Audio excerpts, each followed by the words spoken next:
বাংলাদেশের অন্যতম শীর্ষ ইস্পাত প্রস্তুতকারক প্রতিষ্ঠান বিএসআরএম মিরসরাই জাতীয় বিশেষ অর্থনৈতিক অঞ্চলে তাদের নতুন কারখানা স্থাপন করেছে।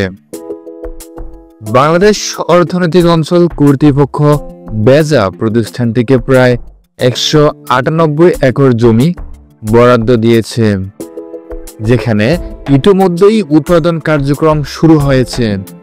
সম্প্রতি উৎপাদন হওয়া পরিবেশ বান্ধব এই স্টিল প্লান্ট থেকে বছরে প্রায় 5 lakh ton rebar, 1 lakh ton wire rod এবং 2.5 লাখ টন বিলেট উৎপাদন সম্ভব হবে।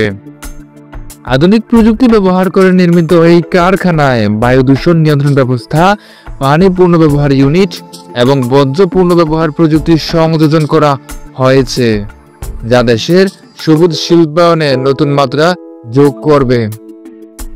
এর আগে বিএসআরএম মিরসরাইয়ে বিএসআরএম ওয়্যার্স নামে একটি ওয়্যার উৎপাদন ইউনিট চালু করেছিল, যেখানে গ্যালভানাইজড ওয়্যার, এসিএসআর কোর ওয়্যার এবং ওয়েল্ডিং ইলেকট্রোড উৎপাদন হচ্ছে। নতুন কারখানাটি চালুর মাধ্যমে দেশের ইস্পাত শিল্পে প্রযুক্তিগত অগ্রগতি ও টেকসই উন্নয়ন নিশ্চিত হবে বলে আশা করছে সংশ্লিষ্টরা। একই সঙ্গে এই উদ্যোগ হাজার হাজার মানুষের কর্মসংস্থান তৈরির সুযোগ তৈরি করবে, যা জাতীয় অর্থনীতিতে গুরুত্বপূর্ণ অবদান রাখবে।